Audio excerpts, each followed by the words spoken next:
இயேசுவில் எனக்கு பிரியமான சகோதர சகோதரிகளே, இன்று பொது காலத்தின் 23ஆம் வாரம் வெள்ளிக்கிழமையில் நாம் இருக்கின்றோம்.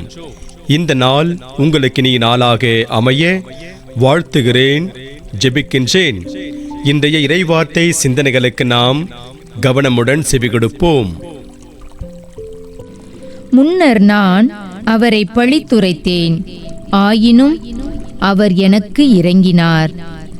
திருத்தூதர் பவுல் தீமோத்தேயுவுக்கு எழுதிய முதல் திருமுகத்திலிருந்து வாசகம். அதிகாரம் 1, இறை திருவசனங்கள் 1-2 மற்றும் 12-14 முடிய. விசுவாச அடிப்படையில் என் உண்மையான பிள்ளை தீமோத்தேயுவுக்கு நம் மீட்பராம் கடவுளும் நம்மை எதிர்நோக்குடன் வாழ செய்யும் கிறிஸ்து இயேசுவும் இட்ட கட்டளையின்படி கிறிஸ்து இயேசுவின் திருத்தூதனான பவுல் எழுதுவது. தந்தையாம் கடவுளிடமிருந்தும் நம் ஆண்டவராம் இயேசு கிறிஸ்துவிடமிருந்தும் அருளும் இரக்கமும் அமைதியும் உரித்தாகுக. எனக்கு வலுவூட்டும் நம் ஆண்டவராகிய இயேசு கிறிஸ்துவுக்கு நன்றி செலுத்துகின்றேன்.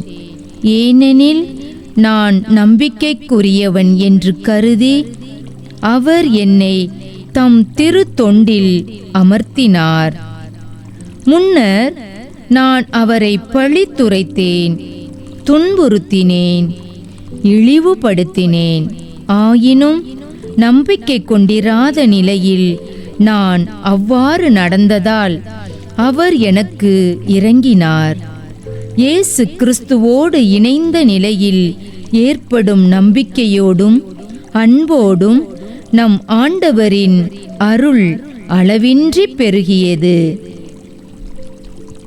ஆண்டவரின் அருள்வாக்கு. இறைவனுக்கு நன்றி. பதிலுரை பாடல். திருப்பாடல் 16. பல்லவி. ஆண்டவர் தாமே என் உரிமை சொத்து. இறைவா, என்னை காத்தருளும். உம்மிடம் நான் அடைக்கலம் புகுந்துள்ளேன். நான் ஆண்டவரிடம், நீரே என் தலைவர், உம்மையன்றி வேறு செல்வம் எனக்கு இல்லை என்று சொன்னேன். ஆண்டவர் தாமே என் உரிமை சொத்து, அவரே என் கிண்ணம், எனக்குரிய பங்கை காப்பவரும் அவரே. பல்லவி.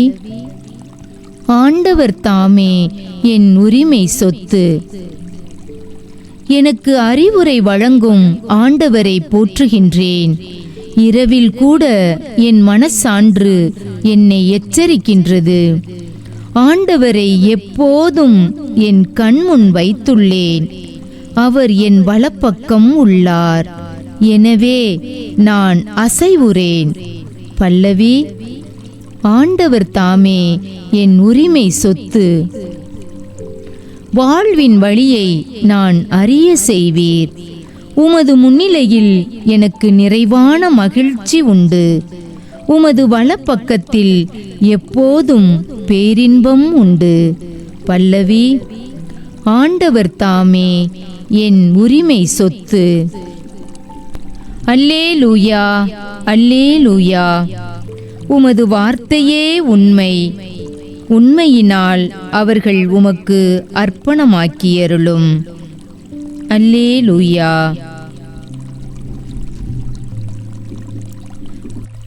ஆண்டவரே, நற்செய்தியை தகுந்த விதத்தில் எடுத்து சொல்ல என் உள்ளத்தையும் உதட்டையும் தூய்மையாக்கும்.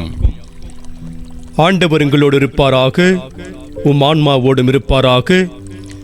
தூய லூக்கா எழுதிய பரிசுத்த நற்செய்தியிலிருந்து வாசகம். ஆண்டவரே, மாட்சி உமக்கே. லூக்கா நற்செய்தி அதிகாரம் 6, இறை வார்த்தைகள் 39-42 முடிய. அக்காலத்தில் இயேசு அவர்களுக்கு ஊமையாக கூறியது: பார்வையற்ற ஒருவர் பார்வையற்ற வேறொருவருக்கு வழிகாட்ட இயலுமா? இருவரும் குழியில் விழுவர் அல்லவா? சீடர் குருவை விட மேலானவர் அல்ல. ஆனால் தேர்ச்சி பெற்ற எவரும் தம் குருவைப் போல் இருப்பர். நீங்கள் உங்கள் கண்ணில் இருக்கும் மரக்கட்டையை பார்க்காமல் உங்கள் சகோதரர் அல்லது சகோதரியின் கண்ணில் இருக்கும் துரும்பை கூர்ந்து கவனிப்பதேன்?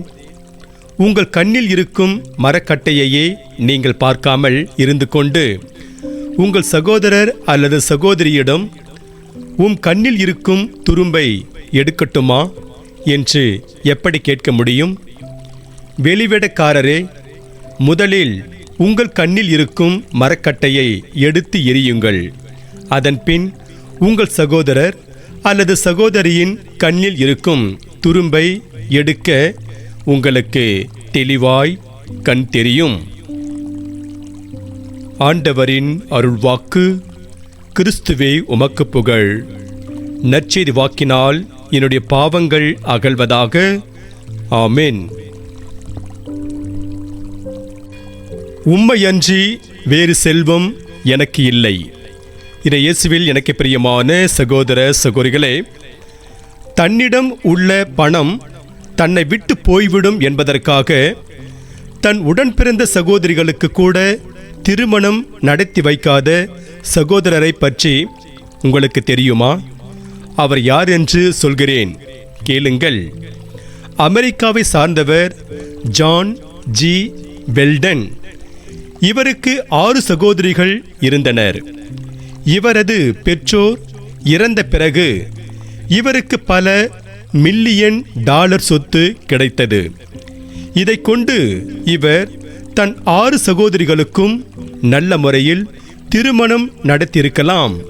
ஆனால் இவர் அப்படி செய்யாமல் அவர்களுக்கு திருமணம் நடத்தி வைத்தால் தன்னிடம் உள்ள பணமெல்லாம் செலவழிந்து விடும் என்று அவர்களுக்கு திருமணம் நடத்தி வைக்கவில்லை. மேலும் இவரும் இவரது சகோதரிகளும் நியூயார்க்கில் உள்ள ஒரு பழைய வீட்டில் 50 ஆண்டுகளுக்கும் மேல் வாழ்ந்து வந்தார்கள்.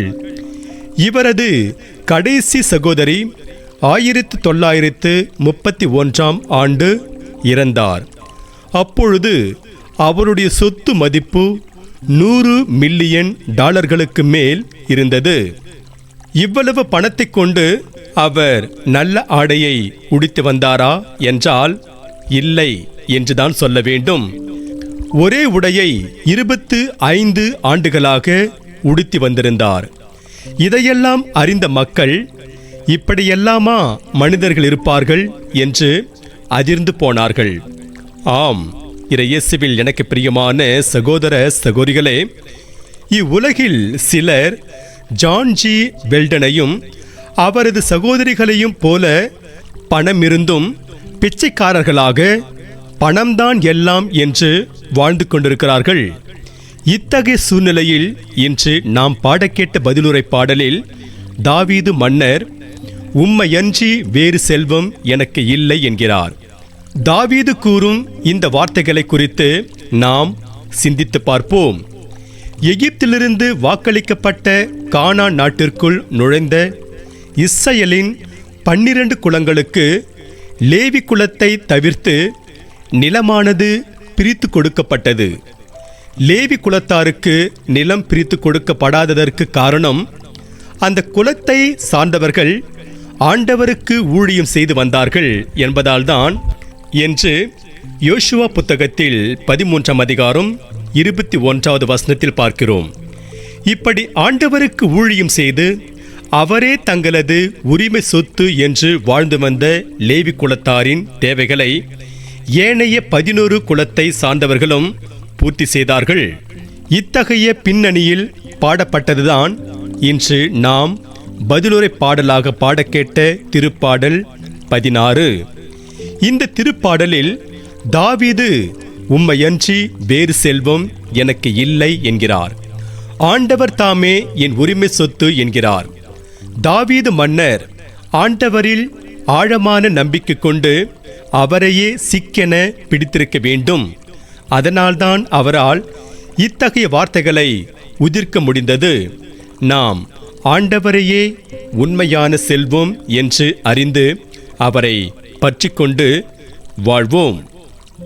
அது ஒரு பெருநகரில் இருந்த இருபூர்த்தி நிலையம், ரயில்வே ஸ்டேஷன். அந்த இருபூர்த்தி நிலையிலிருந்து கிளம்பிய ஓர் இருபூர்த்தியில் ஏறிய பயண சீட்டு பரிசோதகர் முதல் இருக்கையில் இருந்த ஒரு பாமரரிடம் பயண சீட்டை கேட்டார். அவரும் அதை எடுத்து கொடுக்க பயண சீட்டு பரிசோதகர் அதை பரிசோதித்து பார்த்தார். நீங்கள் வேறொரு வண்டியில் ஏறிவிட்டீர்கள் என்று நினைக்கின்றேன். தயவு செய்து இந்த வண்டியிலிருந்து இறங்கிவிடுங்கள் என்று முகத்தை கோணலாக வைத்துக்கொண்டு பயண சீட்டு பரிசோதகர் அந்த மனிதரிடம் சொன்னார். இல்லையே, நான் சரியான வண்டியில் தானே ஏறியிருக்கிறேன். இத்தனைக்கும் படித்த ஓர் இளைஞரிடம் நன்றாக விசாரித்துவிட்டுதான் இந்த வண்டியில் ஏறியிருக்கிறேன் என்று பொறுமையாக சொன்னார் அந்த மனிதர். அப்பொழுதும் பயண சீட்டு பரிசோதகர், இல்லை இல்லை, நீங்கள் தவறுதலாகத்தான் வேறொரு வண்டியில் ஏறியிருக்கிறீர்கள், சீக்கிரம் வண்டியை விட்டு இறங்குங்கள் என்று சொல்லிக்கொண்டே அவருக்கு பக்கத்தில் அமர்ந்திருந்த இன்னொருவரது பயண சீட்டை வாங்கி பரிசோதித்தார். அவரும் தவறுதலாக வேறொரு வண்டியில் ஏறிவிட்டார் என்று பயண சீட்டு பரிசோதகர் அவரிடம், என்ன நினைத்துக் கொண்டிருக்கிறீர்கள்? இப்படியா ஒருவர் மாற்றி ஒருவர் வேறொரு வண்டியில் ஏறுவது என்று கத்தினார். இந்த இளைஞனோ புத்திசாலி. அதனால் அவர், நாங்கள் தவறுதலாக வண்டியில் ஏறவில்லை, நீங்கள்தான் தவறுதலாக வேறொரு தடத்தில் போகிற வண்டியில் ஏறிவிட்டீர்கள் என்றான்.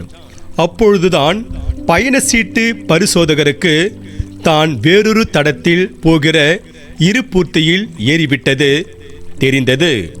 இயேசுவில் எனக்கு பிரியமான சகோதர சகோதரிகளே, மக்கள் அல்லது சீடர்கள் வழி மாறலாம், தலைவர் வழி மாறினால் என்னாகும் என்பதை இந்த நிகழ்வானது வேடிக்கையாக பதிவு செய்கிறது.